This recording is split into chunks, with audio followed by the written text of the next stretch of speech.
Right, good morning, everybody. Thank you for joining our webinar today. I'm sure we might still have a few stragglers joining, but we're going to kick off. And today we'll be discussing what we can all do to help tackle gender and diversity issues in the workplace. It's such a massively important subject and one that forms a fundamental pillar of the social value that's embedded in the Sizewell C project. It's great to see so many faces and companies in our audience today. My name is Julia Hale. I work in the Sizewell C Supply Chain team, and I'll be chairing the meeting today and managing what I hope, and I'm sure, will be a very interesting Q&A session once we've heard from all our panellists. So we're recording the whole of today's session, so everything you hear today will be posted on our website and can therefore act as a future reference point to all of you. On the bottom of your screen, as always, you'll see the familiar icons. If we could just ask that you use the Q&A box to pose any questions along the way, and we'll pick these up later. So hopefully that's quite clear, and we'll resume all the discussions and chats after we've heard from our panellists. In terms of the agenda today, I'm delighted to welcome our panel of experts. First off, we are going to hear from two key members of the Sizewell C team.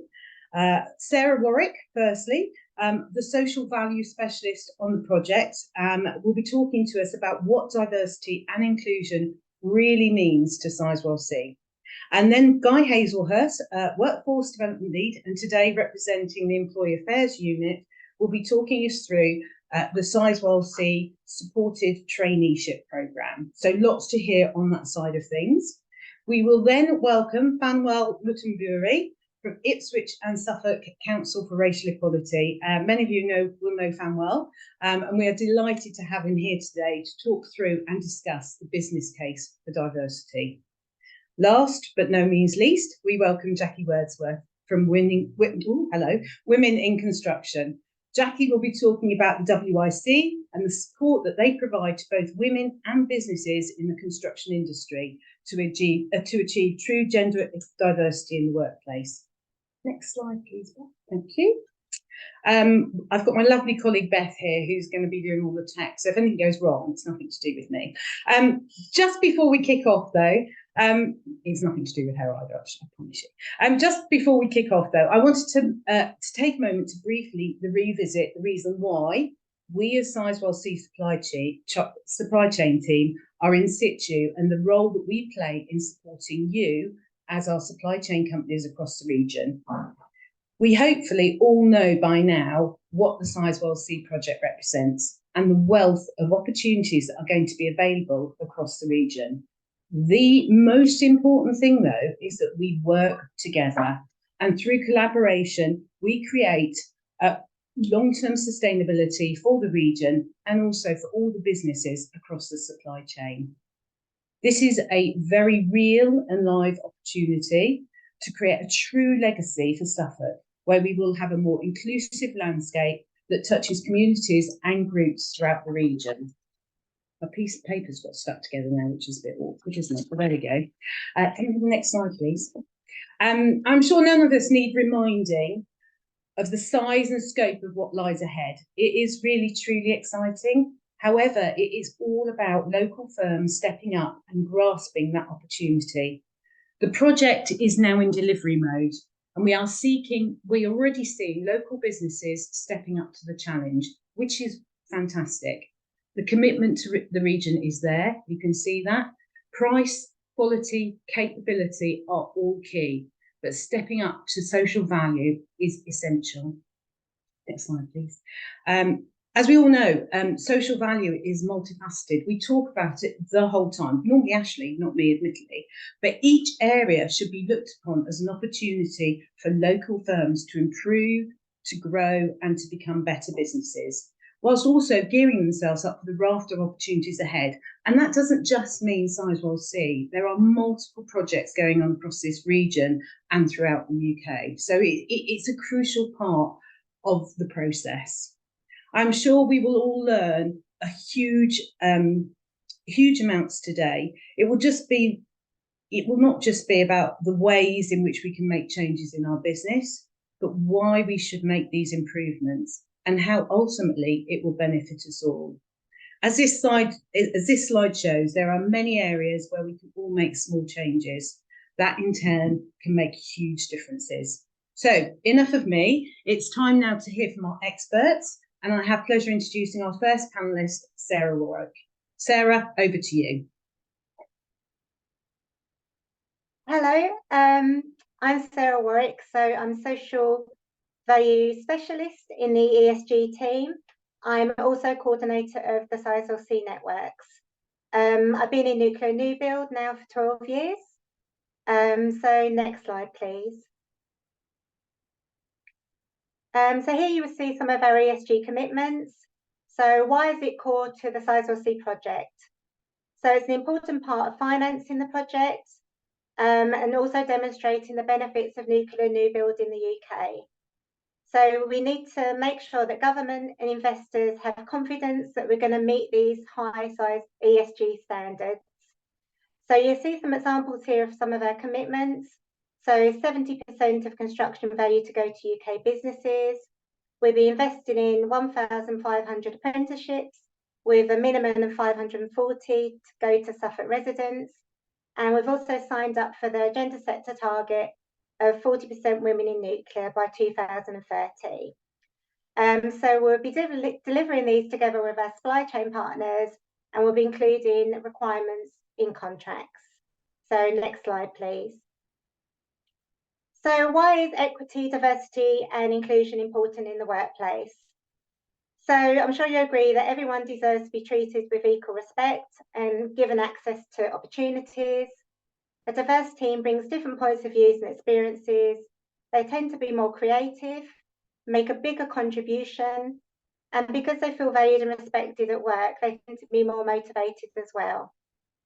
And the benefits of diverse teams also extend beyond the business itself and improve its reputation. And lastly, everyone should feel comfortable in bringing their whole selves to work. So next slide, please. So what does it mean to Sizewell C? So we want Sizewell C to have a workforce that reflects society, and it's part of our commitments to do the power of good for Britain. By making sure we have an inclusive culture, we're creating a better working environment for everybody. And we also have the opportunity to make Sizewell C a leader and make sure that ED&I makes a positive difference, and that's both within the project and the wider community. And there's also a skills shortage, so by widening the net, we have a chance of filling those gaps and getting great people trained up into the project. And more importantly, why wouldn't we want to make Sizewell C as welcoming as we can? So it's going to be a huge project. We'll be able to help people who may find it more difficult to get into work. And we're not just building a power station, we're creating opportunities and we're creating social value. So here you see on the right, this is our diversity inclusion charter.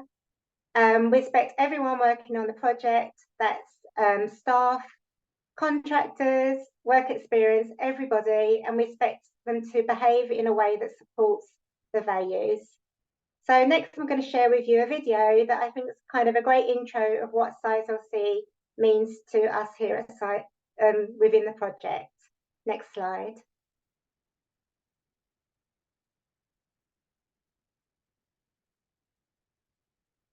Oh, I don't know if you can hear it.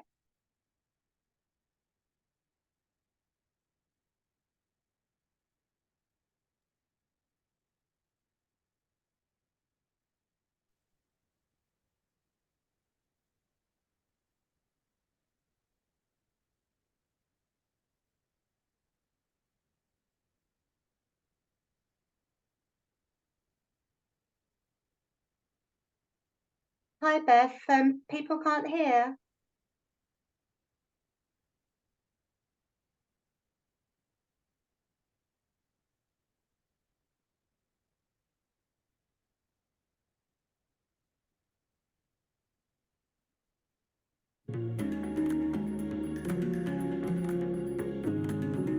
We're holding this community event today because we want to talk to people who represent diverse diverse members of the community. We want to have the most diverse workforce that we can at Sizewell C, so we get the best decisions and the most talent into a project which is really important for the country. It's a chance to talk, to build relationships and start us on a journey towards a more diverse and inclusive project. I feel humbled by the work that other people are doing in the community to improve lives, and if we can make a contribution which not only offers other people opportunities but really helps us make the project the best it can be. Thank you. Next slide. So what has Sizewell C been doing in this space? So you see some pictures and some stuff that's been going on.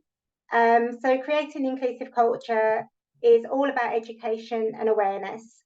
We're really lucky in that at Sizewell C we have a great team and who have embraced our networks and really got involved in stuff that's going on. So we have 7 networks: disability carers and parents, pride, gender balance, mental health support group, next generation, our forces support network, and United for Race Equality. We deliberately made it that we don't have a membership.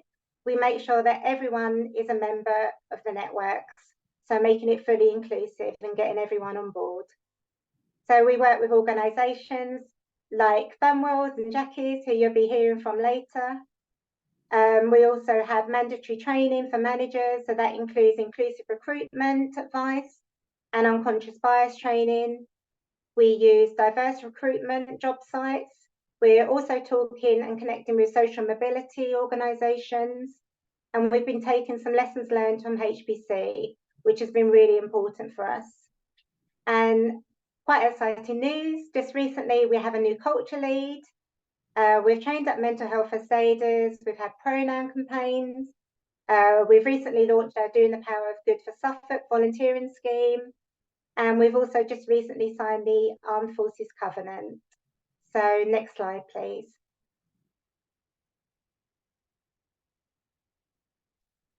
So here's our Gender Balance Network. So this was our very first network at the project. It was launched in 2019. And here are a couple of quotes that I'll let you read from Julia Pike, who's our sponsor, and from Caroline Powell, who is our chair.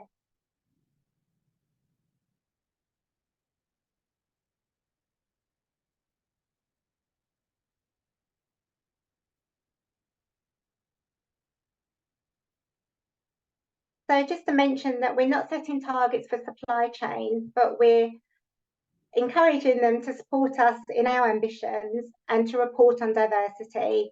So Guy will talk a little bit more later about aspirational targets.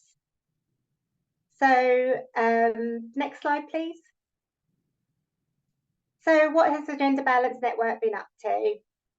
So we've been working with female students at schools. Just very recently, we had 2 schools from London come to visit Sizewell B, hear about the opportunities available at Sizewell C, and we've made that connection there, which we'll be following up. So that's quite exciting. We do flexible job adverts now that are kind of tailored to attract women. When women start in our project, we make sure they receive training that could be in public speaking, confidence building. We make sure they have the correct PPE, and we also, more importantly, is it's not just about getting women into the project, it's been making sure that they want to stay. So making sure that if they want promotion, supporting them on that, and making sure they get the opportunities they deserve and then want to stay. So we're not doing this alone, we're having help and connections with lots of organisations that you can see here. The Nuclear Institute, we've recently become a partner, industrial partner to diversity and inclusion in UK Nuclear. We're linked up with Women in Nuclear UK, as you can see here. So basically, we'd love to hear from you about what you're doing in this space, and equally, we're really happy to share what we've been doing. So next slide, please. So just to sum it up, really, people are happier when they feel more included, and a more diverse workforce makes for a more successful project. And together, I think we can really make a difference.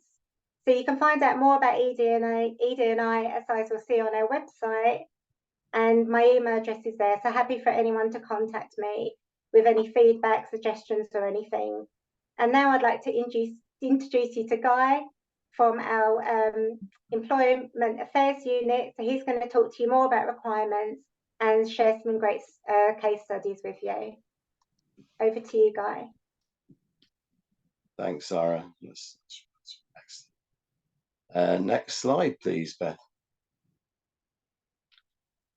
I just want to make inclusion and diversity, I think, a much more significant part of the agenda than for the project than perhaps people realise. On our project, we have to minimise workforce risk. There's a huge amount of risk at the moment.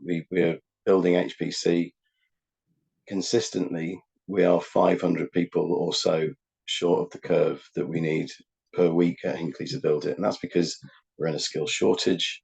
We're competing with other major infrastructure projects, and having a more inclusive and diverse workforce and reaching people that perhaps we don't reach.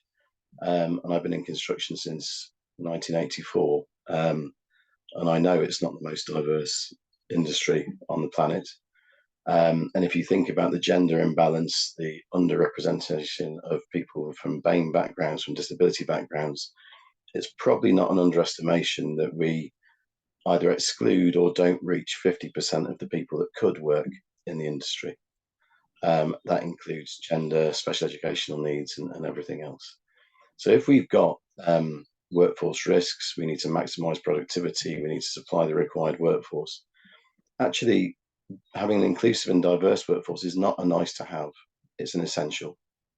And that links to the third aim that we've got for the project, really, which is to create a power for good in the region that we work, but also across the nation. I'm not going to dwell on this slide, but I think the key things that we have in our favour, if you like, is that we need to be demand-led. That little graph there is basically all the roles and occupations that we know in red are high demand and hard to recruit for. So it makes sense that our inclusion and diversity outcomes are focused on the jobs and the roles that we need the most. We need to learn from HPC. We absolutely need to understand the landscape in Suffolk, and it'd be great to hear from Phanuel about that, following myself. And very rarely, in the construction engineering world, do you get a prototype. Hinckley is a great prototype. So we need to learn and maximise the fleet effect, if you like, from building two of these things, and maybe more in the future. But there's a lot of lessons learned that we can bring across. We need to invest wisely. The project will put 24 million into a skills outreach, bursary and education fund, purely to maximise inclusion and diversity and local opportunity in Suffolk. And we need to invest with our social partners. That includes organisations like Phanuel and Suffolk County and East Suffolk, to make sure that we invest that money to create the maximum benefit and to grow the pool. People who are working or may work at Sizewell, some of them are still at school. If you want to join Sizewell as a mechanical and electrical apprentice, you're probably in primary school right now. So if we really do want to grow the inclusion and diversity and opportunity, our outreach needs to go right back to the people who are either at school, in school, or working in sectors or in communities who don't know yet that Sizewell, the opportunity that Sizewell can create for them. Next slide, please. So again, I won't dwell on this slide, but that 24 million that I was talking to you about is really all about creating an active, influential role in regional skills development, of which you as the supply chain will be a key part, because it'll be your workforce, not ours, that are building Sizewell C. To help you with that, and to help grow the inclusion and diversity aspect, we're going to run a Sizewell C job service that exists now, but it's going to become much more a key part of the infrastructure for Sizewell as we roll up to the financial investment decision. And all of the jobs and all of the vacancies created by you, the supply chain, will be on that Sizewell C job service. To go along with that, there's the fund that I've mentioned, the 24 million. We're also funding a post within the council, which is to coordinate the region's response to the skills that we need. So we're not just looking at what Sizewell needs, but what the wider supply chain needs, so that we can grow the workforce and inclusion and diversity across the region. We've got a conveyor opportunity to work with Hinckley. Young Sizewell C is basically an initiative linked to the job service that will get young people into work, that outreach back into schools that I was talking to you about. A bursary scheme which is there and aimed to help at those furthest away from the workplace to do pre-employment training, and it could be used in all sorts of ways, but community transport, wraparound childcare, just to try and enable people to become job ready. We've got a commitment for 1,500 apprenticeships. It's not the number, it's the quality of those apprenticeships. So how can we drive the diversity of those apprenticeships? And we will be incentivizing people in contract to achieve high social value outcomes. So, there's no point in creating 1,500 apprenticeships in construction if they're all going to go to basically white, young, working class males, which is probably where they've gone to for an awful long time. So an awful lot of activity and support from the project to create a more inclusive and diverse workforce. Next slide, please. In order to do that, and this is the only commercial sort of slide that I'll throw up, but if you win work on Sizewell, you will have to complete an inclusion, diversity, employment and skills plan. At Hinckley, it's called an employment and skills plan. At Sizewell, it's deliberately called an inclusion, diversity, employment and skills plan, because we need to grow the diversity of our workforce to fulfill the roles that we have. That will involve you as supply chain forecasting and demonstrating to us the workforce that's going to come, who comes when, and then looking at how that's going to be resourced and where the gaps are. So there may be, for example, and bearing in mind that most people who win work on Sizewell, there will be additional work to what they already do. So we're expecting them to be recruitment needs, there'll be gaps in those recruitments, there'll be high demand roles. So we want the IDSP to highlight, where those opportunities and risks are, so that we can then work with you to target specific skills interventions and initiatives, many of which will be aimed at increasing the diversity of the workforce.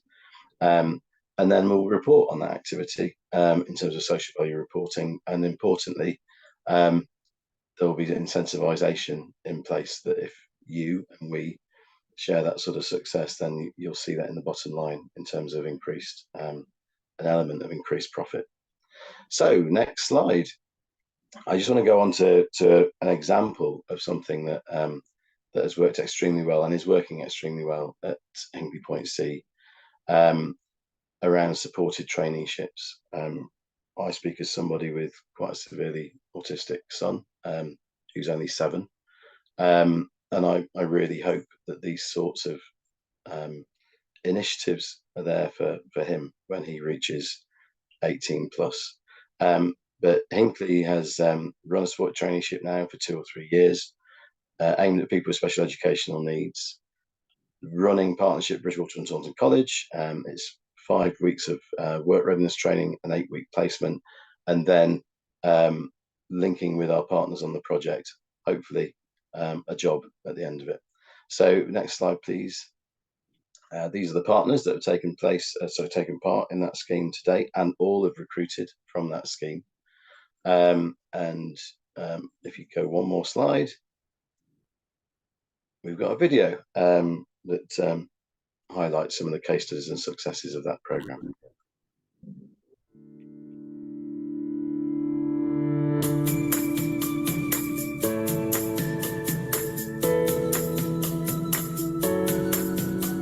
So the HPC traineeship programme is for adults aged 18 to 24 who have a special education need or an EHCP, looking for a route way to employment. It's a course that gives people the experience and the opportunities and the access to the employers at Hinkley-Point-C. I like this job because I don't know what I'll be doing. I mean, if I didn't have this job, I don't know what I'll be doing. So coming to work, I mean, enjoying coming to work, I'm really happy that I do really like this job. I like the team, I like everyone here. So I did an internship over at Hinkley Point. I did all the training and the guidance that I had on my job coach, and because of that, I had the job here. Well, once I left school, I was doing a lot of volunteer work for a while, and I wasn't the best academically, so I needed some help getting employment. So the program for the apprenticeship was brought to my attention. And I decided, well, if nothing else, it would help at least give me some work experience under my belt. So I'm a catering assistant, so usually I do the lunch services, so like serving and dishing their lunch and doing all the coffees at the coffee shop. So I feel being part of the team means that there's everyone who, if I'm struggling or if I need help, I can go to them. Every little thing that's done on a building site, especially one as big as this, is recorded. More specifically, forms have to be filled in, and it's the job of me and people like me to organise those folders into some resemblance of order, and also to scan them onto a computer, so there's both a digital and a hard copy. My job is a kitchen porter. I wash up the pots, pans, wash the floors, wash the plates, wash the cutlery. So there are 3 different partners. We've got Discovery Supported Employment delivering job coaching. We've got Bridgewater and Taunton College delivering the education. And then we've got EDF, who are the host business, delivering the opportunities for young people. With all those support businesses, we're going to really help the young people get the skills and develop their skills to be successful within the roles. So I felt really happy that I had the job, and I went to my parents and said that I got the job as well, and they were like over the moon. My mum was a big help during it, so she was proud of me. My dad was also proud of me, and he vocalised that as he vocalises everything that excites him very loudly. Yeah, they feel chuffed for me. They were like really happy when I got this job. They were like, when I told them on the first day I got this job, they were like, oh my God. They were like, we're so proud of you that we are. Like you could be, and they said, you've come a long way, Liam. Come a long way. I reckon with all the help and training that I had from my job coach, I would definitely recommend this with people with or without a disability can get a job. Yeah, they give great support. I mean, obviously I need to know what I'm doing, so they give me tasks to do. And if I don't know exactly what I'm doing, and as sometimes it confuses me, I can always rely on them to help me. If you get offered this job, 100% take it, because you're never going to get a job like this anywhere else. Like there's just, the atmosphere is good, the team is really nice. Like if I was you, I would take it. So we have lots of good news stories that have come from this and really changed people's lives. So if you're 18 to 24 and you have an EHCP or a special education need, you need to get in touch, because we have opportunities for you in the local area.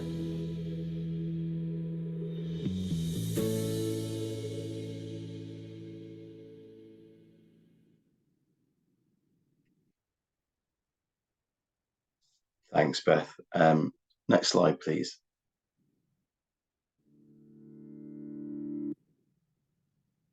I think it was worth showing that because I've done the commercial bit, but I can't say how proud I am to work on a project like HPC. I've worked on HPC since 2010, and it really has changed the face of the project, what we're doing in inclusion and diversity over there. But I think more as importantly, it's actually changing the face of an industry and a sector. So yeah, that's the good bit. I think just some stats around that: 60% of the trainees that go through that program have secured paid employment with their provider on the project. Next slide, please.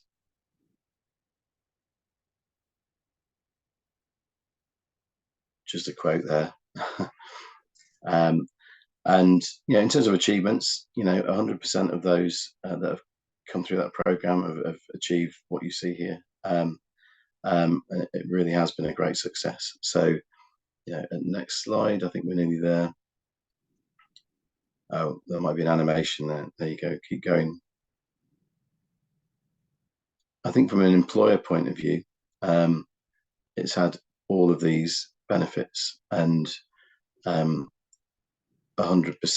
of the people involved and our employees involved have said that they would provide future work placements on the programme. So it's a pleasure to show you that. I hope you found it interesting, and I'm just going to hand over to Phanuel now from the Ipswich and Suffolk Council for Racial Equality to talk about that element of diversity. Thank you, Phanuel. Thank you very much, Guy. And yeah, it's a great opportunity to be here today to talk to you about diversity. I deliberately called my presentation a business case for diversity. But you will find through when I'm sort of talking through that this is not really about proving the importance of diversity and inclusion. I think from the presentation that we've heard from Sarah and from Guy, there is a business case for diversity and inclusion, and we need to move to the next stage in terms of how do we actually make this happen. But I know that there will be some sort of amongst us who are still saying, why are we doing this? Why is this important, and why can't we just sort of live our lives the way we have been, and why are we spending time on this? So it's important maybe to just go back a little bit in order to understand the importance of this. But I'm also going to focus on what can we actually do to drive the change. Next slide, Beth. Thank you. So just a bit of introduction. So my organization, the Ipswich and Suffolk Council for Racial Equality, was set up in 1977. So 46 years operating across Suffolk and beyond.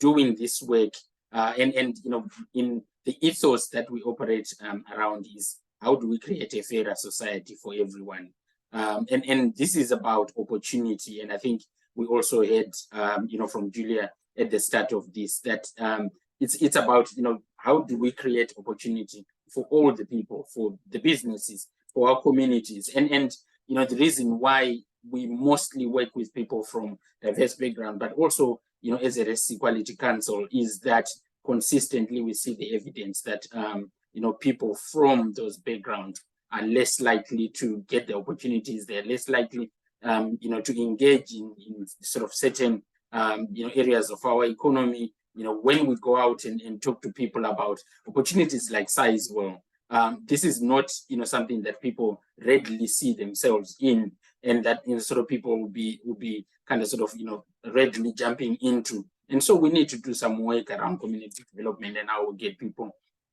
to sort of participate in this. So the history of the organization over many decades is about looking at those that are sort of struggling for opportunities, those that are experiencing discrimination and unfairness, but also working with businesses and people like yourselves in terms of how do we turn around this situation that we find ourselves in, and how do we actually provide sort of those opportunities. So next slide, please. Okay, so you've seen some of these pictures before, but I think again, just to provide a bit of context to the what we're talking about here, Sizewell C set up a memorandum of understanding with a number of organizations, including Women in Construction and ISCRE and Access Community Trust and others. And the reason why we agreed to be social partners is that, again, from what we have heard this morning, our values align with those that Sizewell C are espousing and that they are talking about. It's about how do we ensure that those communities within which the organization is operating are actually benefiting. So for nearly 50 years we've been saying we need to give opportunities, we need to engage with our communities, we need to value what our communities bring. And here is an organization that is saying that is exactly what we want to do, that is exactly what we're driving towards. And so there is an alignment in terms of what Sizewell wants to do or is doing, and what ISCRE stands for and has stood for, over all this, time. So we were quite excited about this, because for years and years we've been sort of, knocking down doors and trying to sort of force ourselves into organizations where people were saying, this is not important for us. And suddenly we're having, organizations that are saying, you're preaching to the converted, come, let's work together and let's sort of drive the change that is needed for our communities. So it's quite an exciting time for us, and it's also should be an exciting time, for all of you, because, this benefits everyone. This benefits the communities, it benefits the businesses, and it, sort of benefits what society as a whole. Let's go on to the next slide. Okay, so it's usually important to actually start with, what is, what this is not. I think we all here, particularly in the media at the moment, where, people are talking about political correctness and all that. So this is not about, just benefiting the minority groups. And I think, Guy, you talked about, the power of good, and that, this is not just a nice, to have. It's actually essential. It drives, benefit to business. This is not just sort of hiring people from diverse backgrounds, or people who are, disabled, or women, or, whatever protected characteristic they might have. This is actually, something that you can see, on your bottom line, that it is driving the change. It's something that you need to align to the values of the business. You need to align to, what you're trying to achieve. If you're trying to sort of, achieve shareholder value, if your shareholders are saying, we need to, you need to align this with. So it's about actually getting the right people in the right places. But it's actually just making sure that you're looking, at everyone, and not just sort of a small pool of people. And we'll talk about some of that sort of later. So it's again, sometimes people will say, oh, let's run a training program on diversity and inclusion, or unconscious bias, and they feel that we've sort of ticked that box, or this is lifelong. This is something that you need to be doing over and over again. You need to live. It's about the values of your organization. So let's go on to the next slide. Thank you. So these are some of the things that you benefit from participating in this, or sort of living the values that we're talking about. I think as businesses, and when I'm talking to you here, it's really just sort of focusing on what benefit do you derive from doing diversity and inclusion right, and making sure that you're creating an inclusive organization. Many organizations are actually negatively impacted on countless legal action brought by employees who feel that they're being treated unfairly or discriminated against. And so it comes as a sort of massive cost to organizations if you don't get this right. But we need talent in order to deliver contracts like Sizewell C. We need the right talent, and we need not only to attract that talent, but actually to retain it. It costs more to recruit people than to retain them. So we need to make sure that we're keeping those good people that we have. And diversity and inclusion is a big part on how you can achieve that. Innovation. We know that we need to do things differently. We need to innovate. We need to drive costs out of the supply chains, and you do that by coming up with all this. And how do you do that? We will talk about how diversity and inclusion can sort of drive innovation. But again, we heard about the importance of ESG, corporate responsibility, social value. Again, this is something that we all need to be looking at in terms of our organizations. And it's about better financial performance. This is not just doing nice things for those kind of sort of diverse communities. It's actually, how does it benefit my business? And so we need to reflect on that. So let's next slide, please. Okay, so on this one, we're really sort of looking at what is the value of diversity. Now, there's been recent studies that have been done, and they've actually shown that the economic cost sort of of workplace discrimination into the UK economy is something to the tune of 127 billion pounds. This is a recent study that was done, which reflected that, and this comes in the form of people suing organizations for discrimination, but also the loss of talent that organizations experience as a result of not doing this right. People are now looking at values that organizations stand for, and they're saying, is this a kind of organization that I want to be part of? Do your organization's value align with my values? And so sometimes people join organizations, but they quickly leave because this is people are not just looking at the pay, at a pay packet at the end of the day. They're also looking at what does an organization stand for, and does it align with my own sort of personal values? And so there is a cost to not doing this right, and we need to be thinking about that as we deliver business moving forward. Next slide, please.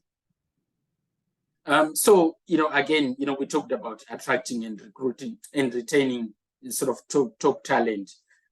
This is something that everyone is aware of, and so it's not something that you need anyone to tell you that it's.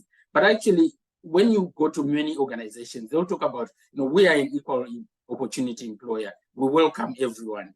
But actually, in terms of what you are doing as an organization, in terms of the actions that you are doing in there, are you creating the opportunities for everyone? Are you truly sort of doing that? Do people in your organization say that you are an inclusive organization? What do people from diverse backgrounds, what do they say to their families and friends when they go home? Do they encourage them to join your organization? Do they encourage them to be part of that?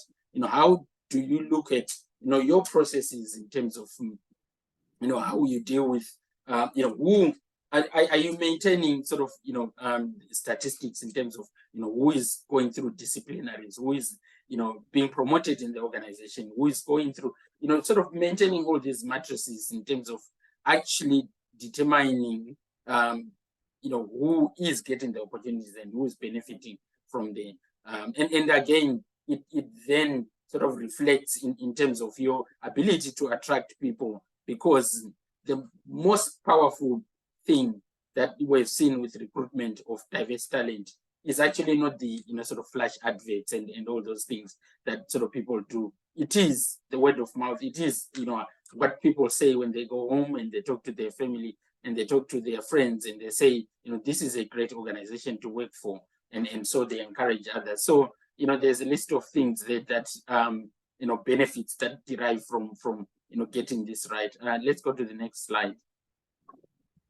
Again, we talk about sort of innovation. You cannot survive at the moment if you are not innovative. You can't continue to do more of the same. But actually, how does this link with diversity and inclusion? And many people say to us, look, we've been running this business. We're actually quite successful. Why are you trying to encourage us to, do this diversity and inclusion? But actually, how do you know what you're missing out? The diversity of perspectives that, EDI brings, the different ideas, yes, it needs to be managed. And I'll touch on that shortly. Sometimes it can, appear to be disruptive because you're bringing people with, sort of different perspectives. But if well managed, those people are going to bring ideas that no one around the table is going to have. And so as an organization, you then benefit from that. Next slide, please. So, we heard about social value earlier. Again, it's not just Sizewell C. Many, organizations out there are starting to look at, are you a responsible employer? It's not just about, what you deliver in terms of products or services, but actually who you are as an organization and what you stand for. And so increasingly, you will find that until you can prove that you are a responsible employer, you will struggle to get contracts, sort of moving forward. And I think for us at ISCRE as an organization, this really, has shifted the dial in terms of, spending time saying to people, this is important, to, where we are now, where people are saying, how do we do this? How do we achieve this? And how do we make it happen? And so our focus is sort of, moved from, let's do this, to actually, this is, how you achieve that. And then again, that is, something that we'll be spending more time sort of talking about. Next slide, please. And, financial performance, this is not, there's been countless studies that have shown that the most diverse organizations also tend to be the kind of organizations that are delivering, that sort of, return on investment to their shareholders and stakeholders. And sometimes you find out that, there is an investment that is needed in order to achieve this. You need to, put in resources to make sure that you get the kind of diversity that you need. We had earlier again, sort of, some of the work that Sizewell is doing in communities and is doing internally in the organization. And that requires time, that requires investment, and that requires, people to drive that. Now, how do you justify that investment? And, so many studies have shown that organizations that are getting it right, you look at London Stock Exchange, you look at New York Stock Exchange, you look at some of these sort of big corporations, and you can see the correlation, between the most diverse organizations and those that are, outperforming competitors, that are, performing, sort of increasingly better than others, tend to be, those diverse organizations. So there is, this direct connection between diversity and financial performance, and I think, that again sort of gives credence to why, we need to do this. Let's move on to the next slide. So now that, we've, talked about all this and why it's important, I think, many of you will be saying, okay, Sizewell won this, we also, won this, but how do we, make it happen? How do we achieve that? So at ISCRE, we've got an approach that we use in terms of, why, this is, and it's essentially, we say we are working towards creating a fairer community and a fairer Suffolk. And it's a journey. It's not something that you just sort of do overnight. We've been doing that for 46 years and we continue to do that. And again, it's a rallying point for all of us. If you ask anyone that, do you want to live in a fairer society? I mean, the majority of people would say, absolutely. And so it brings us all together, on that rallying point that we all want to achieve the same thing. But it's also not, sort of beating people with a stick and saying, oh, you're getting this wrong. It's about, taking an enabling approach. What we find is that, I talked about discrimination and unfairness and all those things.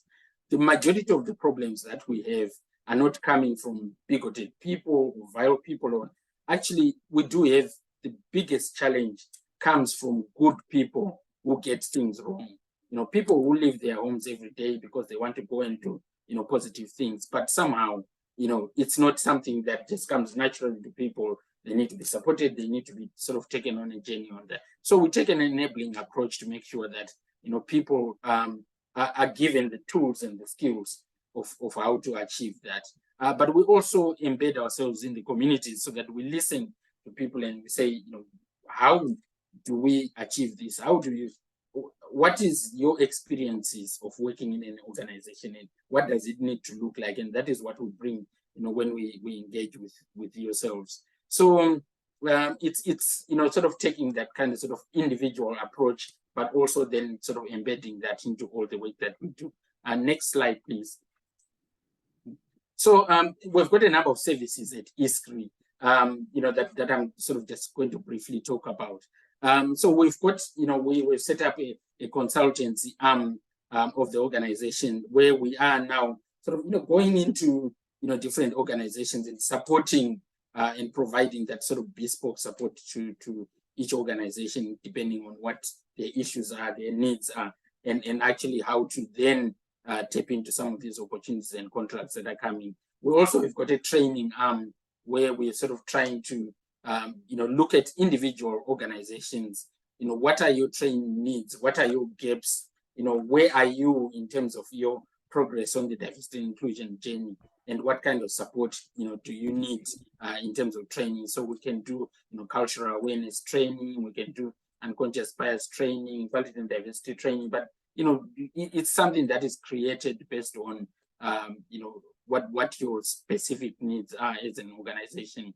But we also, again, sort of continue to support our communities, because you find out that, sometimes you have organizations that are saying, yes, we want to engage with, we want to, tap into, but the community is also ready for that. And so we plow back any kind of sort of resources that we get into our communities to support our communities in order to tap into the opportunities. Next slide, please.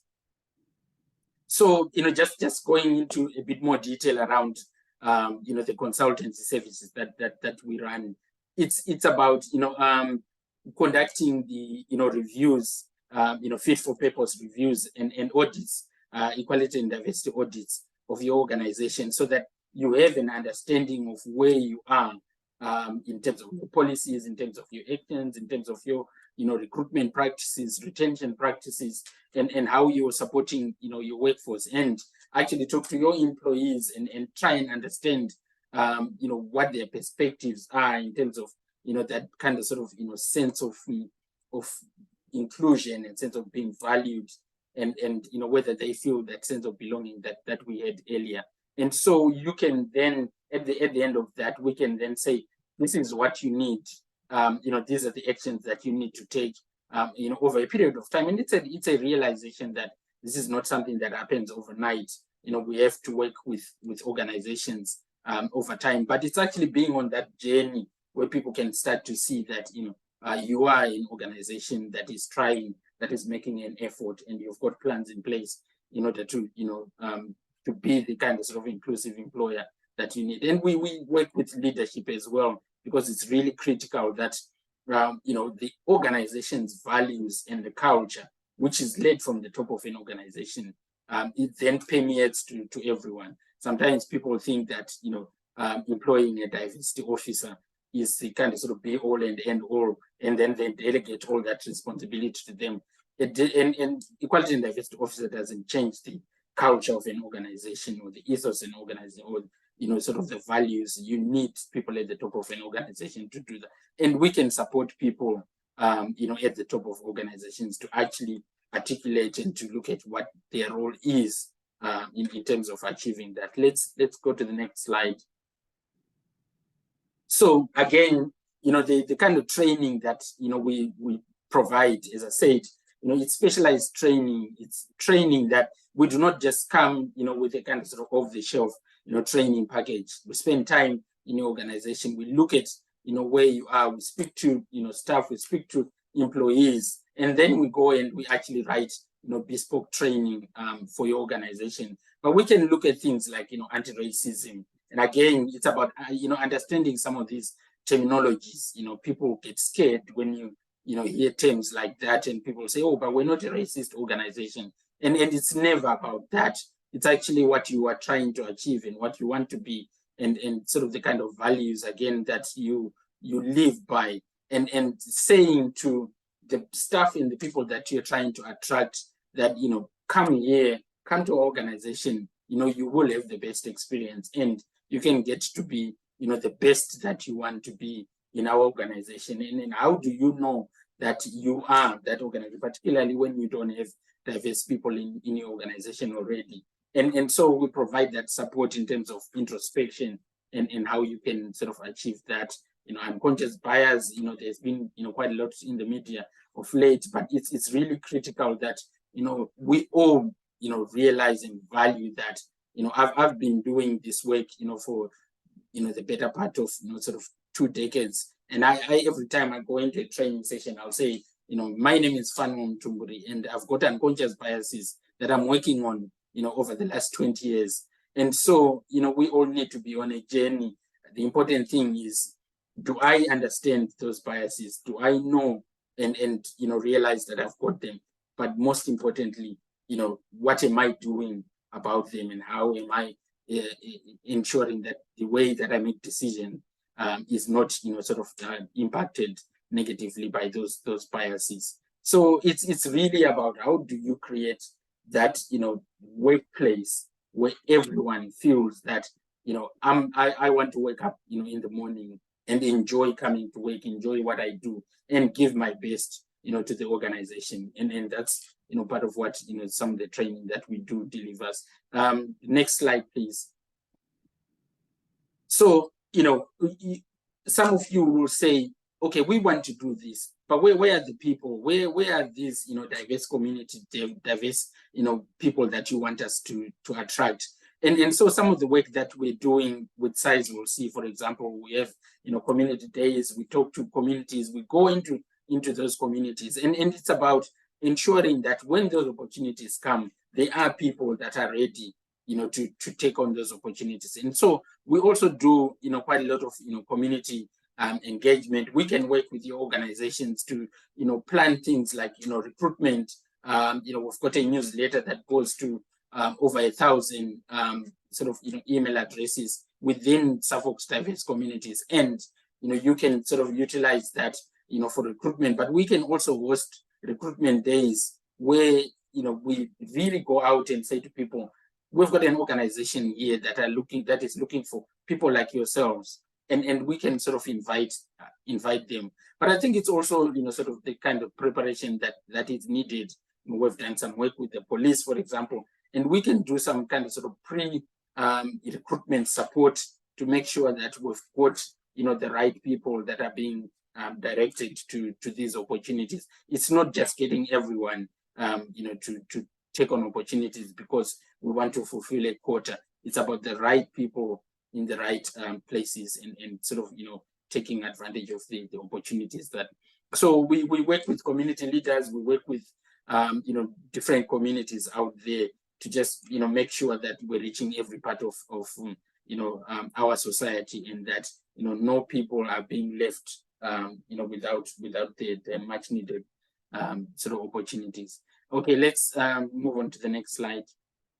So yeah, I mean, we've got a small team of people, but we also bring in other people that, sort of work with us, to support us, sort of external consultants and others that we sort of bring into the team. Next slide.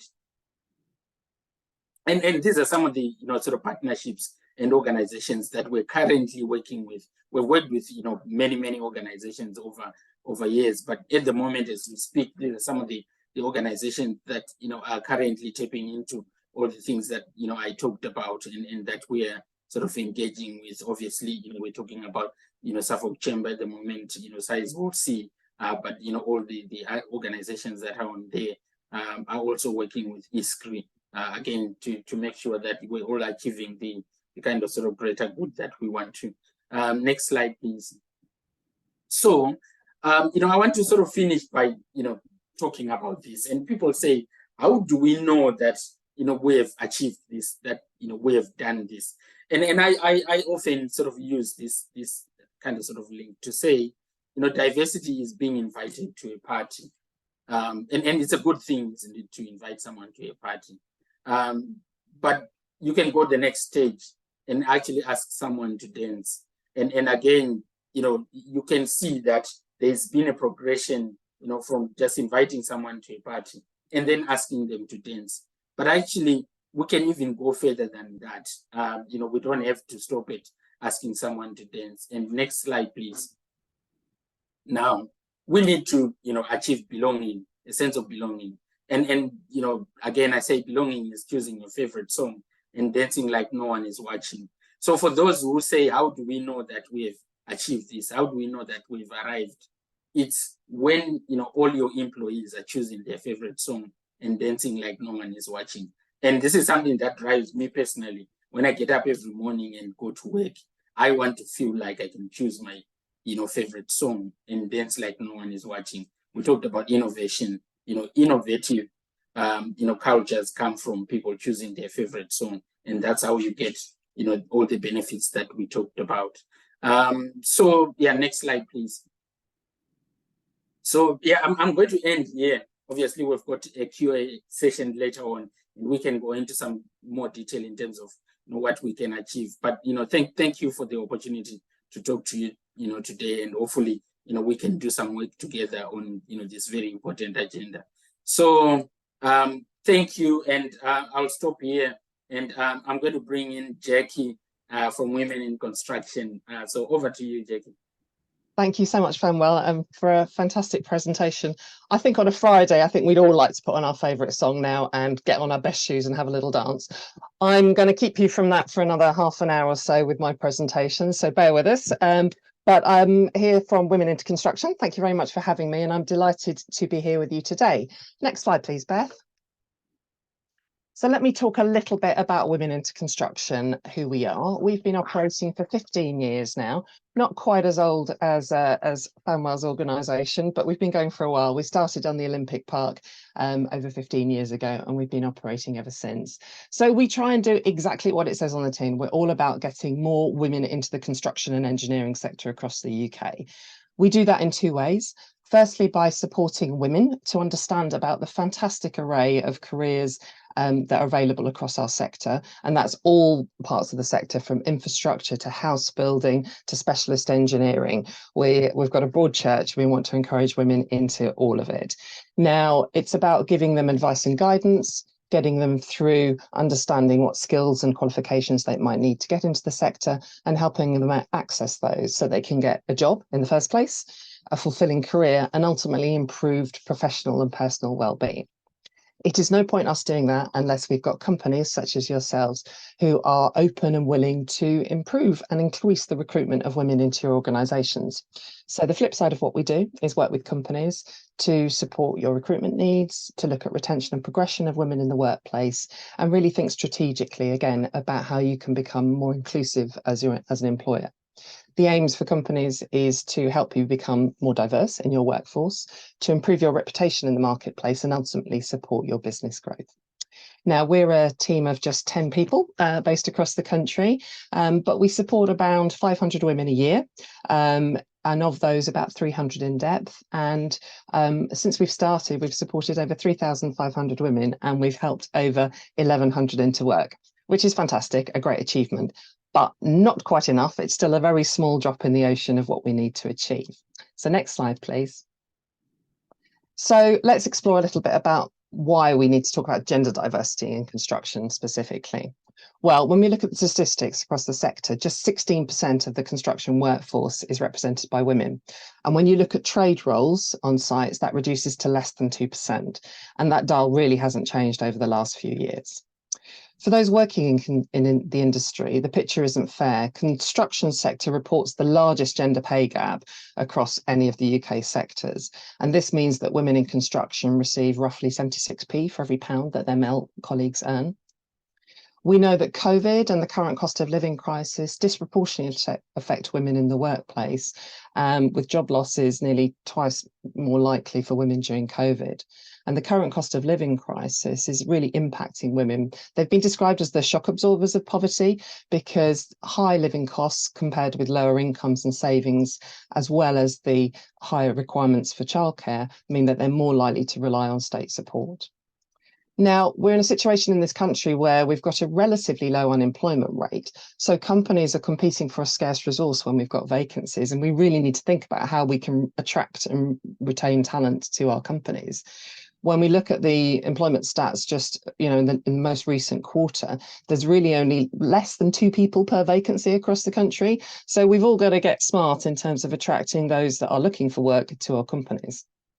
When we look at the construction sector as a whole, although slightly difficult economic times at the moment, the latest CITB scenarios do show a modest growth over the next 5 years. But what they're also telling us is that we need an additional 266,000 workers by 2026. We heard from Guy earlier about the net requirement for the Sizewell project. That's replicated across the sector. So not only are we competing for unemployed individuals across the country, the construction sector is also competing for them. So we've got a sector with huge challenges, skills shortages and a gender imbalance. It seems pretty sensible to look to the 50% of the population that could help us solve those challenges. Next slide, please. So why tackle this? Is it just a good thing to do? Well, fortunately, there are some good commercial reasons for tackling gender diversity, as Phanuel's already alluded to. I think hopefully we can all agree now that a diverse workforce is an innovative workforce. When you have individuals coming together from different backgrounds and experiences, it helps shape their approach to business. We're all in engineering construction, it's about problem solving. If you get different viewpoints to try and look at a problem, you're more likely to solve it quickly. So innovation is a key element. We do know that the most gender diverse companies are more profitable. Some reports from McKinsey recently showed that those who are most gender diverse are 25% more likely to experience above average profitability. And those with the most ethnically and culturally diverse boards are 43% more likely to experience higher profits. So there's some proof in the numbers out there. When we look a little bit broader above companies, we look at the wider economic benefit. A study by the World Economic Forum found that closing the gender pay gap in a country could increase the GDP by an average of 35%. Now, we've got a higher GDP in the UK. It means a larger overall economy, increased spending, more construction work for us as companies. So it's good news, not just for the company, but for society as a whole. And last but by no means least, client and shareholder expectations. We know that Sizewell and your other clients are starting to expect, they demand this within your contracts. You're going to have social value targets on your contracts. You're going to need to be able to prove what you're doing around this. So if you're already working towards achieving this, you're more likely to be able to evidence that in your tenders and more likely to win the work in the long run. Therefore, making that inclusive culture, a diverse business, really will help make your company more competitive. Next slide, please. So diversity is great for the bottom line, but how does it help us in our teams? That's a real key thing as well. So again, we've heard from Phanuel that attracting talent is really important. And we know that figures from the UK Behavioural Insights team have suggested that the mere mention of flexibility in a job advert increases the number of CVs sent by 30%. We know that when companies put our logo on their job adverts, again, that increases the number of women applying to those. So it's really important to demonstrate that you're thinking about diversity in your advertisements. For productivity and staff retention, people that can be their whole self at work and can manage their work-life balance effectively are more likely to stay in the organisation and perform better. It costs on average 30k to replace an employee. So keeping the ones we've got and making sure they're happy does make really good business sense. If we look at improved mental health and well-being, the construction workforce is currently in a mental health crisis. According to figures from the Office of National Statistics, the suicide rate for male labourers is 3 times higher than the average male suicide rate in the UK. Over 400,000 workdays are lost each year to work-related stress, depression and anxiety. If we create a more diverse workforce, more open and able to talk about mental health and how we're feeling at work, through that culture of communication, we're more likely to have a more productive, safe and happy workforce. Next slide, please. So what does good look like? Well, there's some good lessons to be learned if you look at the Times top 50 employers for women. They do report every year in collaboration with BITC. We know that the top performers have a dedicated gender diversity strategy in place, which is aligned to their business objectives, and it's accountable to senior management. That's really key. The best performing companies monitor their progress against that via their networks and working groups and internal dashboards. So I'm really pleased to hear from Sarah that we've got that already in place in Sizewell. They're taking that best practice and really showcasing it as part of this programme. As an example, Waits Group, we work with them quite closely. They've set a target of female representation of 40% by 2025 from a starting position of 29% in 2021. They've got a published strategy for inclusivity and diversity that's endorsed by senior management, and they're monitoring their progress year on year. They're one of our most active members at Women into Construction. We're delivering 4 employment programmes with them in the next 2 years to increase recruitment to all areas of their business. Making sure that line managers have suitable training is really key from the reports we've read from the Times activity. So, for example, at Centrica complete mandatory training on unconscious bias, allyship and mental health and racism, with an online portal to support those challenges and other key life moments. We know that Deloitte have set up diversity networks, each sponsored by a senior partner with monthly meetings to ensure each group is heard. And as a result of that conversation, Deloitte introduced a menopause policy guidelines and online neurodiversity resources for their employees. And they've also developed a programme for future leaders for women and ethnic minorities. So there's some really good lessons to be learned if you look outside of our sector as well as those inside the sector, to think about what you can do to improve this. Next slide, please. So we're seeing the positive benefits about gender diversity, but if it was that easy, we'd already be 50-50 in our workplaces, and we know that's not the case. So let me delve a little bit more deeper into what the real issues are that we need to address to make it more attractive to women. When we talk about gender bias, it refers to the tendency to prefer one gender over another. It's a form of unconscious bias, and that's where we unconsciously attribute certain stereotypes to another person or group of people. This could be really overt, as somebody saying, this job is too physically demanding for a woman, and I've heard that a few times, to be fair. Or it could be by using such language as confident, strong, and decisive in your job adverts. These descriptions tend to put women off applying. So let's look a little bit more in detail about that. And there's been some good industry research as well as our own experiences for the women that we've worked with over the years. So first on the list is discrimination and culture. Despite many companies trying to tackle discriminatory behaviour, a recent survey by the HR consultancy Randstad reported that at least 25% of women workers still report inappropriate comments on site, and cited that the male-dominated culture is the #1 reason that they would leave the sector. A more simple one to tackle is a lack of suitable PPE and wearable facilities. I've lost track of the times that I've gone on site with our women to discover that the toilet is miles away and locked. If you don't have suitable PPE, if you don't have suitable welfare facilities, it increases the risk of injury, but also a loss of productivity. So these are really easy things to fix when you bring women into your workplace. Exclusion is a big issue. When conversations and social occasions are planned around traditional male interests, for example, a golf day, women can often feel excluded. Now, luckily, the tide has turned and we're all talking about women's football, but think about that in the conversations that you're having in social environments.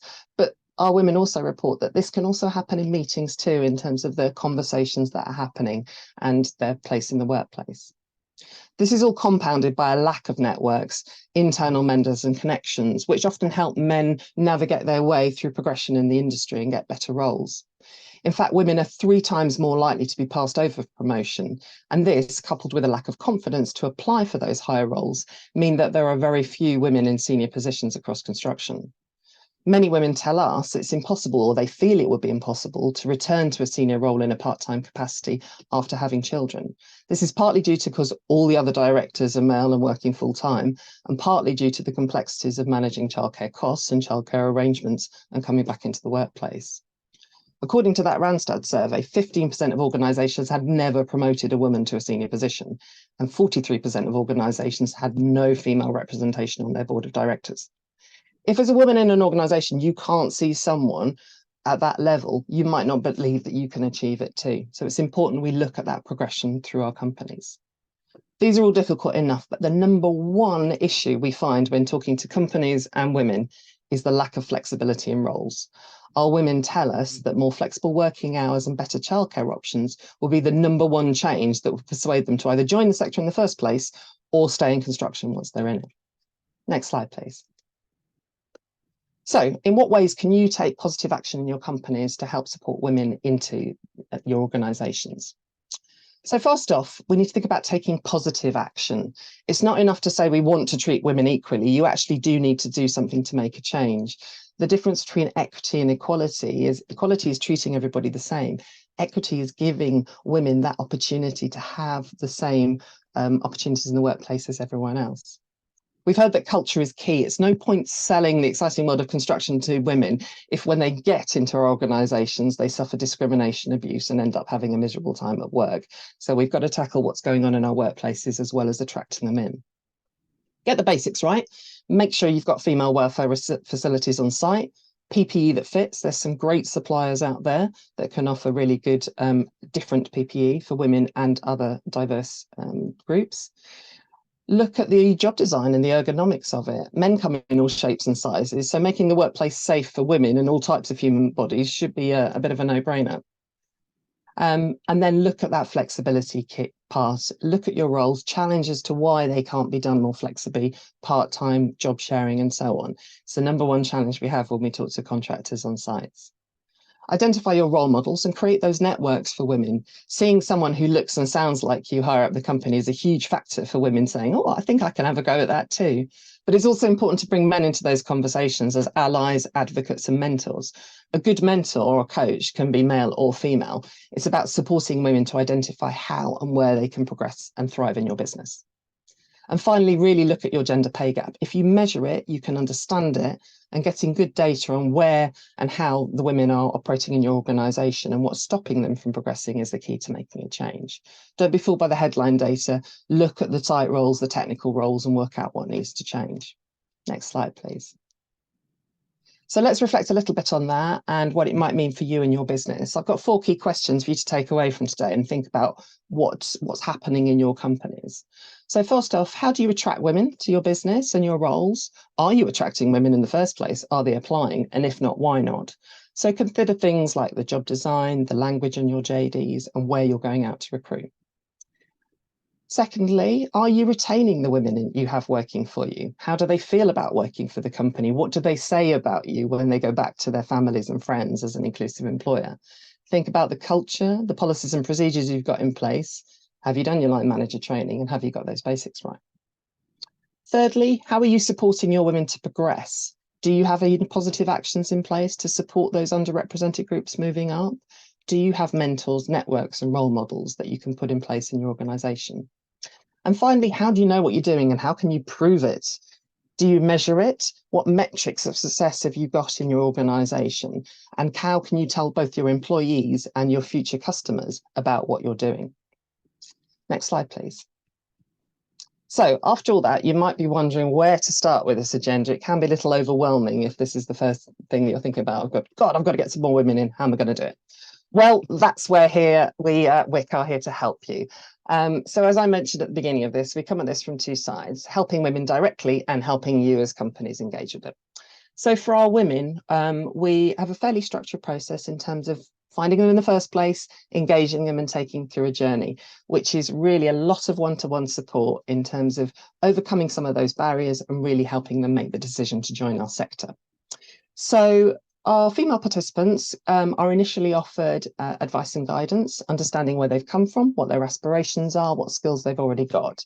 And we find them through a variety of methods across the localities we work in: social media, specific recruitment campaigns, referrals from local partners, and word of mouth. We then put them through some pre-employment training, partnering with local training providers, and this includes giving them the cards required to get onto construction sites or specific roles, as well as employability training and confidence building, getting them to recognise that they can apply for these jobs. We then help them to find out a little bit more about construction through work placements. That's really key. It's a chance for them to see, if they've never been on a construction or engineering site before, what that looks like. And it also helps the employers think about whether or not they want to employ these women.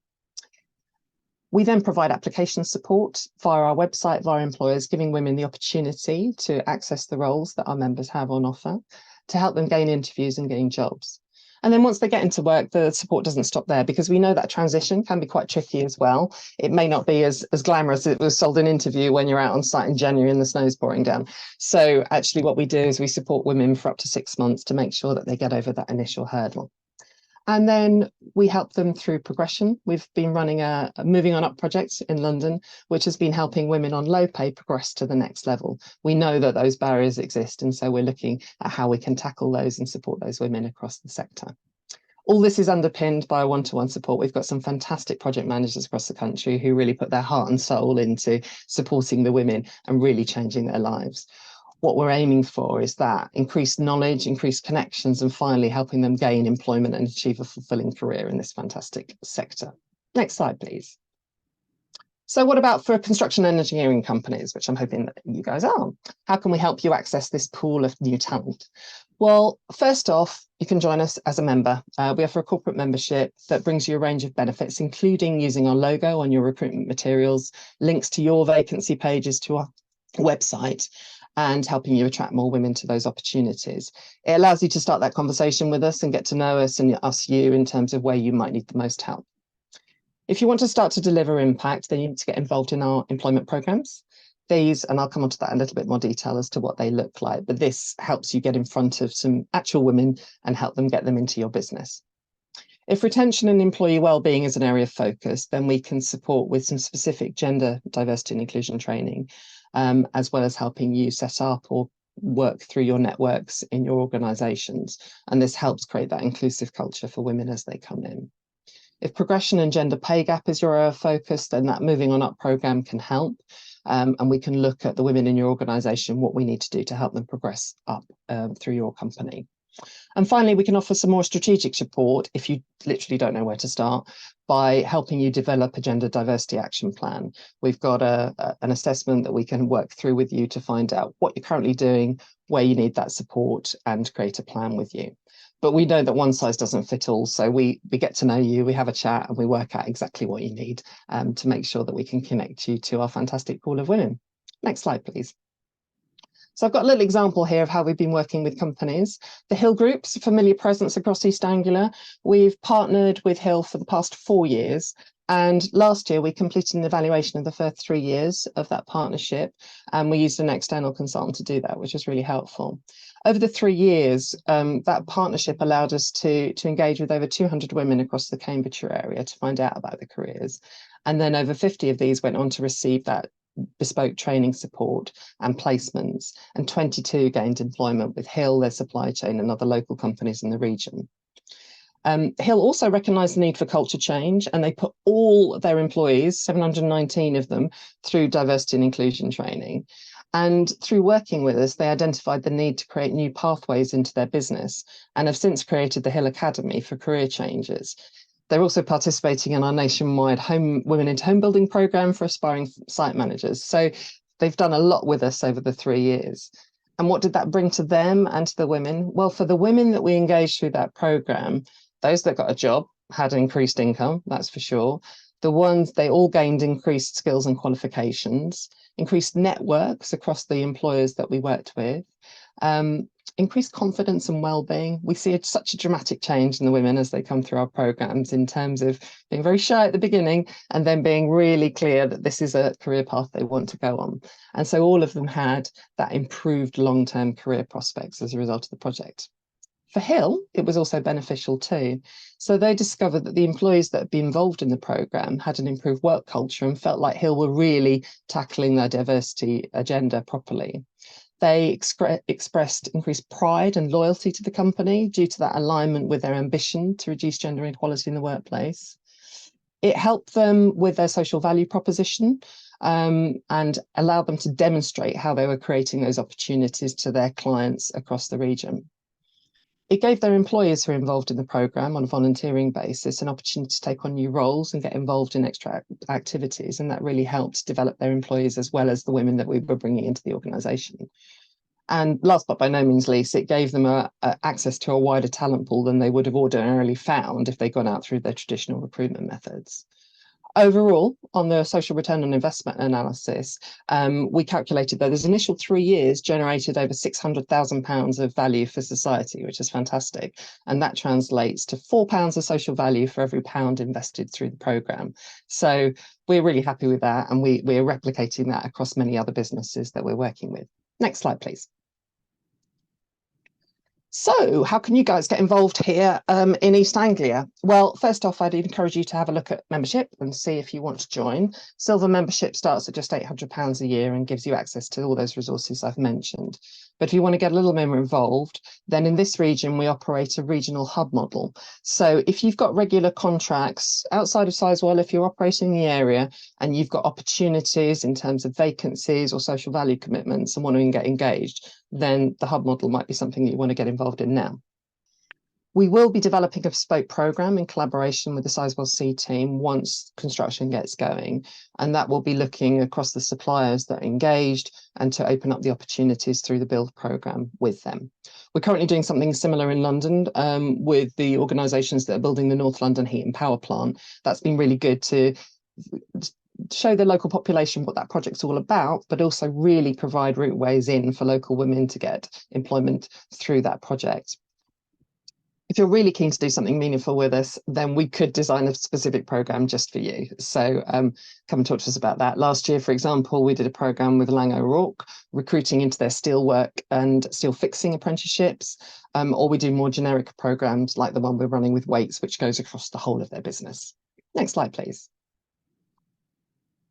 So the hub model in East Anglia, how does that work? Well, we've currently got 4 sponsors: Hale Group, Morgan Sindall Construction, Lovell and DWP, Department of Work and Pensions. We cover Norfolk, Suffolk and Cambridgeshire, and we're aiming to engage up to 100 women a year, offering in-depth support to 75. So depending on the opportunities available with those hub sponsors and their supply chains, we create cohorts of women in localities across the region, provide them that support and training and put them out on placements with those host companies. Our model for this is an annual sponsorship with varying levels of commitment depending on what activity you've got in the region and of course your budget. What you get for this sponsorship is the opportunity to engage with the women that we recruit and promote them via your company. You'll get local publicity and case studies and that kind of description of what you're doing, which might help you in terms of putting in tenders for the future. The aim of our work in this area is to really broaden the reach and understanding to local women across the whole of those 3 counties and build that pipeline of talent for the whole region. And hopefully that will feed into the Sizewell project as well in the future. Next slide, please. So with Sizewell, we're hoping to develop a bespoke programme. These tend to be between 4 and 6 weeks in duration. What we do is we gather a group of contractors together, understand what the vacancies are arising at a particular point in time, and then what work placements you can offer as part of that programme. We look to get to a group of about 15 women altogether. We bring them together as a cohort and we build our recruitment campaign around what those opportunities are, whether it be groundworks, whether it be mechanical erection or so on. It's really dependent on what the contractors are looking for at that point in time. So that workforce plan that Guy was alluding to earlier really becomes important in this kind of designing phase. So we go out and we recruit the women from all sources across the counties and the localities. We bring them together for an information session, which is where you can showcase your company and your opportunities in front of them, really engage them and get to meet them. And then we put them through our training programs, again, with various points of interaction through those 2 to 3 weeks where you can come and meet them again, input in terms of the training and really get to know who those candidates are. Then we put them out on work placements with each of the contractors. This is your chance to review who they are, what they're doing. Now, some of those women will be 100% work ready. Some might be a little further from the job market. And so it'll depend in terms of whether you're really offering them a great experience to help them on that journey to employment, or whether actually they'll be perfect to recruit into your business as a result of the programme. So we find that out both from the women and from you, whether you've got those vacancies, and help them apply for it. And then, as I've mentioned before, we continue to support them in work. So getting over those initial teething problems in the first few months of opportunities. So we know from our social return on investment analysis, these programs really do have a profound impact on the women. For many, it's the start of a really lucrative, stable career. But for the ones who aren't so job ready, it's about that increased confidence, personal well-being, and the connections made that help move them closer to the job market. For companies who join in these programs, the benefits that they tell us is about having that access to a wider talent pool that you wouldn't ordinarily find. It helps you to gain that understanding of some of the genuine barriers I talked about earlier and what you might need to do to look at that culture within the business to support them once they come into you. But hopefully, ultimately, it helps you address not only the skills gaps, but look at the gender diversity within your workforce as you move forward. So as we develop that relationship with Sizewell over the next few months, watch this space and we'll let you know how we're progressing with it. Right, next slide, please. Right, so hopefully we've whetted your appetite a little bit as to how you can get involved and also some of the benefits of thinking about gender diversity specifically. So let's round up by reminding ourselves why we need to make that change and break down that bias wall I showed you earlier. Firstly, it is the right thing to do. I don't think anybody would quibble about that. That's just on a human level. If we treat people fairly, with equity and kindness, surely that's something we all aspire to, particularly in the current times. Secondly, it is good for your business. Being an ethical employer, being able to demonstrate how you're tackling gender diversity will increase the number of tenders won, improve the reputation of your company in the eyes of your clients and your employees, and lead to business growth. Now, if you engage in positive action programs, such as those offered by us, you will directly increase the volume of women that will be interested in applying to your vacancies and ultimately the percentage of women in your business. These programs give you the chance to demonstrate how you're meeting those targets. It's not enough just to write this into your tender applications. You do actually have to deliver it at the end of the day. So by tackling culture, flexible working and the gender pay gap, you'll also be tackling that retention and progression and wellbeing piece for your current employees. Both men and women will be more productive and happy as a result of these policies. And finally, by doing all this, you'll have plenty of positive PR opportunities and industry recognition, which in turn creates that virtual circle for recruitment, retention, and ultimately business growth. So next slide, please. Hopefully I've convinced you, join with all of us, with ourselves and with Phanuel, to try and change that face of construction. If we can make it more diverse, we will all thrive together. Thank you very much. Right, I think I'm going to hand back to Julia now for our Q&A session.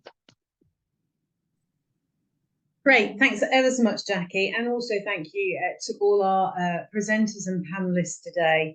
For me, there's lots of takeaways from that session, and always seeing the videos that come out of HPC and the equity and diversity inclusion that really is happening, that does change lives. And it's not just about individuals, it's about the business as well. So Guy, you should be really proud of what you've achieved, and I know that you'll be setting the bar even higher when it comes to Sizewell C.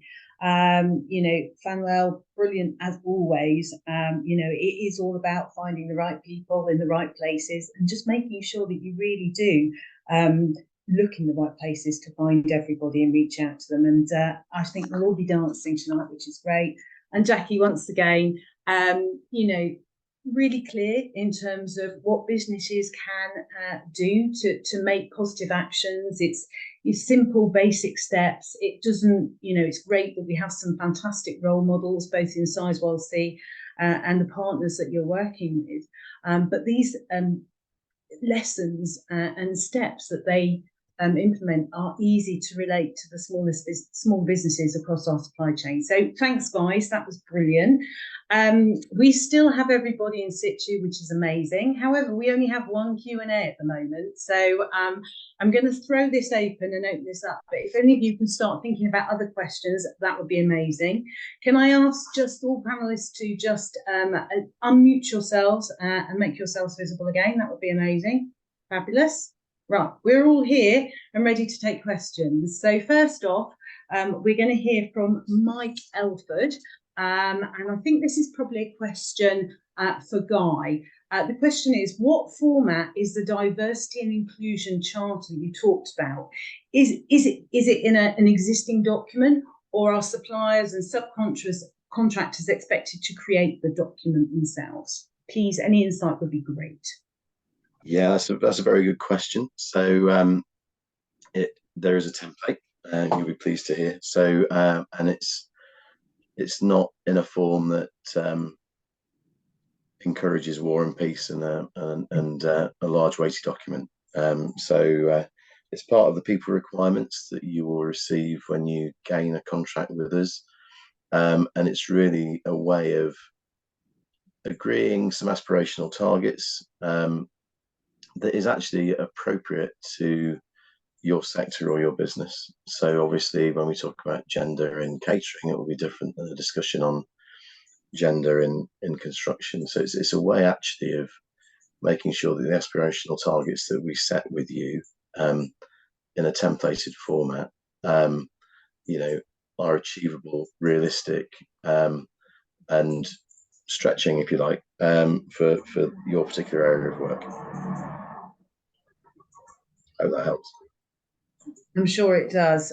We still don't have any more questions. If anybody, the chat box is open. If anybody wants to ask questions personally, if it means that we have no more questions at this stage, please take the time to review. We will be sending these slides out.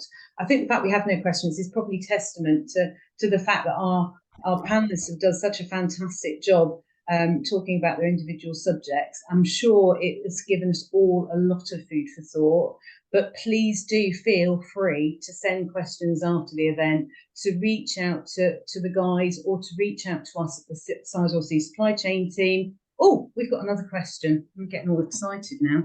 Sorry. I'll go back to the question and I'll finish off what I was saying in a minute. So we're hearing from Lee Thomas, and he says, as a partner to a female wife and a father to my daughter, I would like to see addressed not just menopause, but other conditions freely discussed, like endometriosis, serious period cramps, etc. Management should be training to understand this. So this could be one for Jacqui, but equally it could be one in terms of the team at Sizewell as well. But we'll perhaps start with Jacqui. Yeah, I wholeheartedly agree.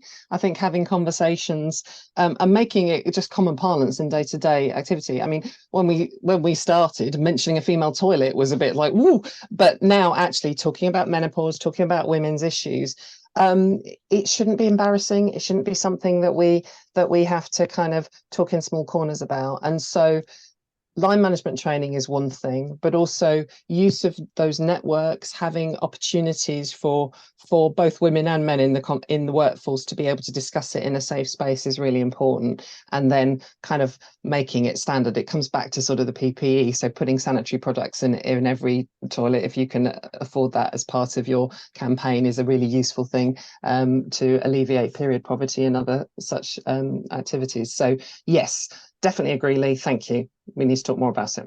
What are we doing at Sizewell? I can answer this. So we do cover the menopause. We have a hub there and everything, but to be honest, we haven't actually discussed the other issues, maybe in kind of one-to-ones and groups and kind, but not overall in like a great team webinar or anything like that. And management training is a really good point actually, and I'll take this back actually to our HR department and see what they're doing in this space. So thank you. Can I just add to that as well? Oh, sorry, Guy, you were going to say something. No, I was only going to add, you know, that sites need to transform, particularly construction sites, to accommodate the greater diversity that we're seeking, and provide you know, a whole range of different facilities and support services that are not and haven't been on site generally for a long time. So, you know, I think it's important that the site infrastructure as well as the culture changes to adapt to those different needs.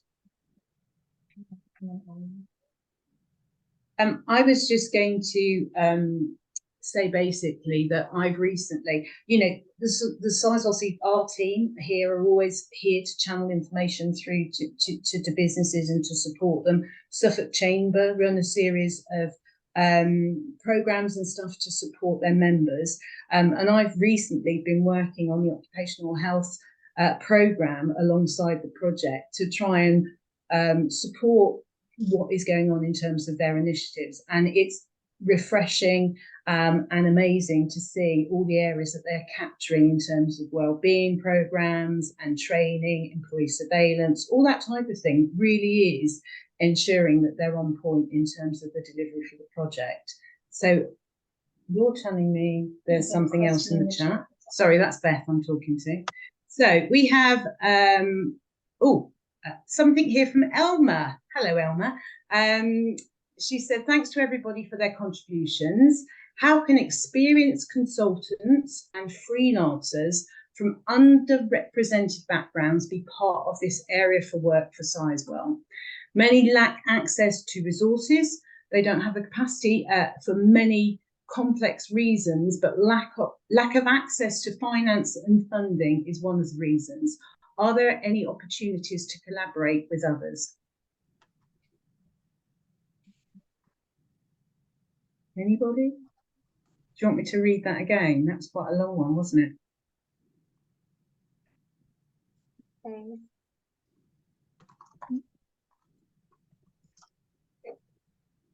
Hello? We lost you all. Is everyone frozen? Has everybody frozen? No, I think everybody's moving. I just look like I have. Yeah.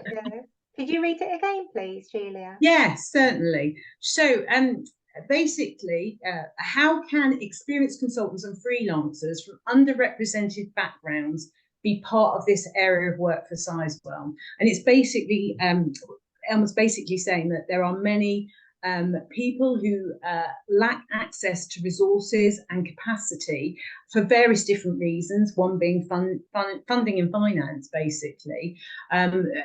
And are there any opportunities to sort of like collaborate on that side of things? Because they're just saying that there's a disconnect, I think, between people being able to gain opportunities. Yeah, I think probably Guy can kind of answer that, but I think the Somerset Larders probably a good example of that, of small businesses that collaborated together. I don't know if you want to follow that up, Guy. Yeah, well, yes, it is. You know, a good example, if I've understood the question correctly. You should be able to see it in your chat box as well, on your screen. Oh, it's in the chat box, is it? Yeah. Yeah, okay. I think this part of this relates to but part of this relates to the outreach and the fund that we're creating regionally to support people who may be further from the workplace or don't realise an employment on a project like Sizewell C is for them. So things like the bursary, the educational outreach programme. In total, that comes to, well, that's just the outreach and education bit, comes to 2.65 million, you know, so £260,000 a year. The bursary element is 750,000 to £1 million, which will be made available to people, to hopefully from diverse and hard to reach groups, to support their journey into our workforce. That excludes things like the SEN traineeship that we've just shown, which is funded directly by the project. So you know, I think we need to put all of that support in place to support people on their journey into work, and that of course will involve our supply chain, you know, people like you on this call. And Sarah's right to say that the joint ventures, particularly the local joint ventures that have been created at Hinckley, like Suffolk Larder, which does all the welfare and catering, Host Group, that does all the accommodation. I mean, they are JVs of small, very locally facing firms who have done an amazing amount to support the local community. I think if you want local people to benefit from your project, it's really important that local businesses also benefit from the project and when work on the project, because that's who local people work for. So, you know, the link between local businesses winning work and local people getting opportunity on the project is absolutely key. Brilliant, thank you. I hope that answers the question.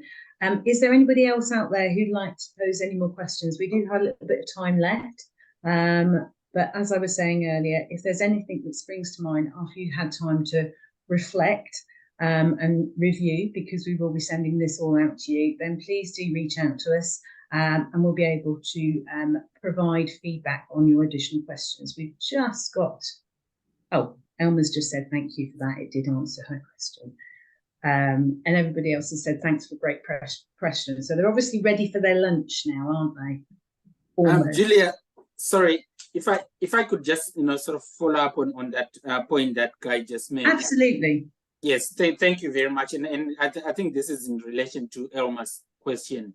I think it's one thing to say, you know, we've got opportunities, you know, particularly for business, and saying, you know, business can access those. But I think it's also quite critical that, you know, we have that conversation with some of our businesses. You know, from what I'm seeing in that question, it's that, you know, people can see that there might be opportunities for, you know, consultants or any other kind of, but because of lack of resources or, you know, lack of capacity, they might not be able to access those, you know, opportunities. And so I think there is dialogue that needs to take place, and constant dialogue to say, how do we bring, you know, some of those organizations to a level where they can start to, you know, compete with others. Otherwise, it's going to be the same sort of people who are going to be accessing these opportunities. So, I mean, some of the things that we do during our community days, for example, is we bring together communities, we bring, some of the small businesses, but I also, believe that the supply chain is doing that. But I think we need to have ongoing dialogue in terms of, how some of those businesses who are interested in these opportunities, but lack the necessary capacity, can be upskilled and supported, to be able to compete with, everyone else. Brilliant. Thank you, Phanuel. Right. If there's no more questions and our panelists are happy, if they could all give me a nod, that'd be lovely. I'd like to thank everybody today for everything they've put in to obviously making this session happen. As always, as a supply chain team, we're here to support. If any of you need any additional information in relation to obviously what our role is, then please reach out to me. All the contact details will be sent with the slides. If I could ask all our panelists, we've only got one left now, just to turn off cameras and mute. And then we'd just like to thank our audience today, and I hope you have a great Friday, and we will see you soon. Thanks very much. Bye-bye.